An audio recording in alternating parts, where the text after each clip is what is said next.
পড়ে গেল, মাওলা আমাকে তুমি সুস্থ সবল রেখেছো, তাকে তুমি দুর্ঘটনায় কবলে ফলাইলা।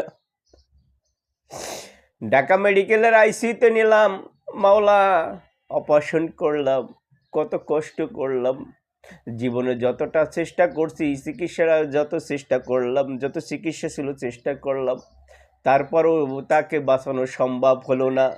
তার মানে আল্লাহ যখন তাকে নিয়ে যাবে, যেভাবে হোক, যে প্রান্ত থেকে হোক, যেভাবে হোক তাকে নিয়ে যাবে, এটাই সত্য।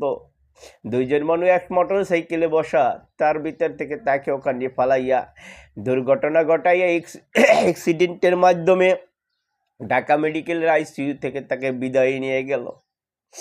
আল্লাহ, আমার স্ত্রী যখন এই দুনিয়া থেকে চলে যাবে, কিছুদিন আগে তখন তাকে ঢাকা মেডিকেলে বসে আমার শালায় জিজ্ঞেস করে, আমার দুলাভাই তোমাকে ইচ্ছে করে ফেলাইছে না তোমার কোনো দোষ আছে, আর কোনো দোষ আছে বলো। তখন আমার স্ত্রী এর আগে কোনো অপারেশন ঢাকা মেডিকেল থেকে আইসিইউ থেকে বরিশাল পর্যন্ত অসুস্থ ছিল, কোনো কথা বলতে পারতো না। আল্লাহর রহমতে তার মুখ থেকে তাকে বলে দিয়েছে যে না, তার কোনো দোষ নাই।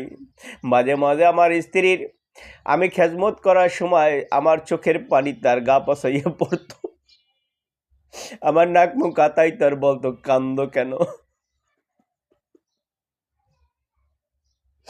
আল্লাহ, স্বামী স্ত্রী যে কতটা মধুর সম্পর্ক থাকতে পারে আল্লাহ, তা আমি বাস্তবে হারে হারে আমি বুঝি। আল্লাহ, তার জীবনের গুনাহ খাতা মাফ করে দাও।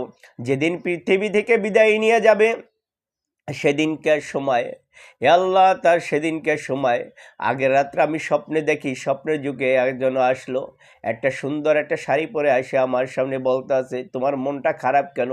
আমি বললাম তুমি না অসুস্থ, সেই জন্য আমার মন খারাপ।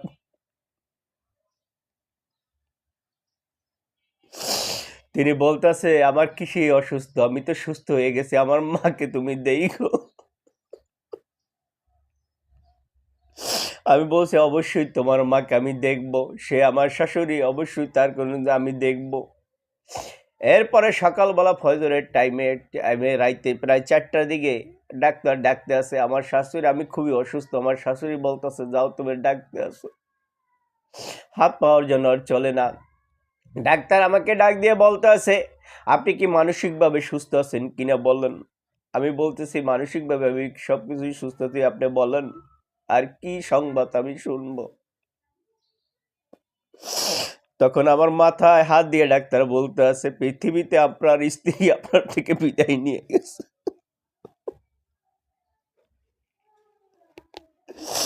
ঢাকা মেডিকেলে যখন দেখতেছি বিভিন্ন লাশ নিয়া বিভিন্ন রকমের হয়রানি করে, আমি যখন যাইয়া চোখের পানি দিয়ে সারিয়ে দেয় লাশের মুখে তার আমার স্ত্রীর মুখ নাক মুখ হাতাইয়া বলতেছি তুমি আমার থেকে বিদায় নিয়ে গেলা, আমাকে তুমি কি কইরে গেলা।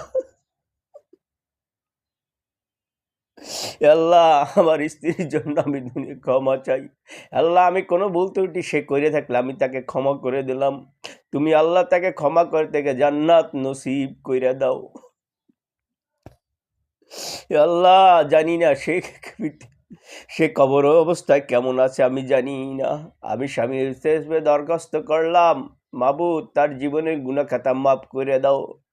আল্লাহ, ইয়া রব্বুল আলামিন, আমার সন্তান এখন দ্বিতীয় ঘরে আমার একটা সন্তান হয়েছে, আল্লাহ যেন হাফেজে কোরআন এবং আমলদার আলেম করতে পারি, সে তুমি তৌফিক দান করে দাও।